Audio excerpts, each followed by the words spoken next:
നമ്മുടെ മരണവാർത്ത അറിയുന്ന സമയം, ആ മരണത്തിന്റെ രംഗം, ഭയാനകമായ നിമിഷം നമ്മുടെ ജീവിതത്തിലേക്ക് എത്തുമ്പോൾ,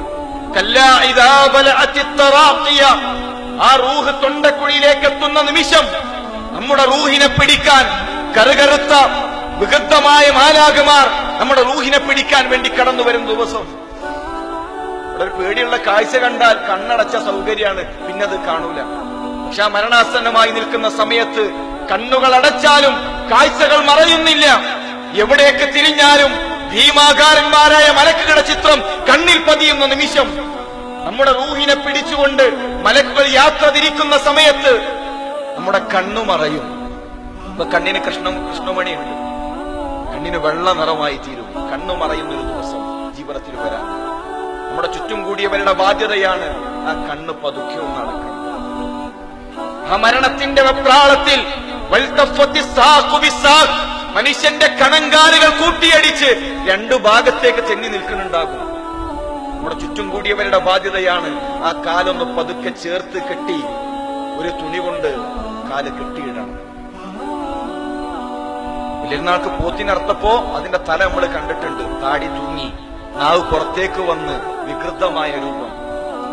റൂഹിനെ പിടിച്ച് മലക്കുകൾ യാത്ര തിരിച്ചു കഴിഞ്ഞാൽ ഈ താട തൂങ്ങും, നാവ് പുറത്തേക്ക് വരും, വികൃതമായ രൂപവും. ബാപ്പി ഉമ്മയും കണ്ടാൽ പോലും ബേജാറാകും.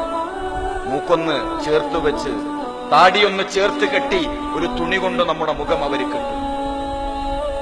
ആ മരണത്തിന്റെ വെപ്രാളത്തിൽ വികൃതമായിട്ടുണ്ടായിരിക്കും നമ്മുടെ രൂപം. മലമൂത്ര വിസർജനം കിടന്ന ഭാഗത്ത് പോയിട്ടുണ്ടാകും. ഇതുവരെ നമ്മുടെ കൈകൊണ്ടാണ് നമ്മൾ മലമൂത്ര വിസർജനം വൃത്തിയാക്കിയത്. എന്നാൽ നമ്മുടെ പ്രിയപ്പെട്ടവർ അവരുടെ കൈകൾ കൊണ്ട് നമ്മുടെ മലമൂത്ര വിസർജനം വൃത്തിയാക്കും. അങ്ങനെ ഒരു ദിവസം ജീവിതത്തിൽ കടന്നു വരാൻ നമ്മെയും ചുമന്നുകൊണ്ട് അവർ യാത്ര തിരിക്കും. ചിലപ്പോ നമ്മൾ പറയും നല്ല മരണാട്ടോ, ചിരിച്ചാണ്ടാണ് പോയത്. മയ്യത്തൊക്കെ കൊണ്ടുപോകുമ്പോൾ വളരെ വേഗത്തിൽ കൊണ്ടുപോയി. പക്ഷേ പ്രവാചകൻ സല്ലല്ലാഹു അലൈഹി വസല്ലം പറഞ്ഞൊരു രംഗമുണ്ട്. ആ മയ്യത്ത് കട്ടിലിലേക്ക് മയ്യത്ത് കയറ്റി വെച്ചാൽ ആ മയ്യത്ത് പറയുന്നൊരു രംഗം, യാ വൈലഹ, എന്റെ നാശമേ, എവിടേക്കാണ് എന്നെ കൊണ്ടുപോകുന്നത്? ആ മനുഷ്യന്റെ അട്ടഹാസങ്ങളും ആ മനുഷ്യന്റെ ആർത്തനാദങ്ങളും ലോകത്തുള്ള മുഴുവൻ ജീവജാലങ്ങളും കേൾക്കും, മനുഷ്യരൊഴികെ.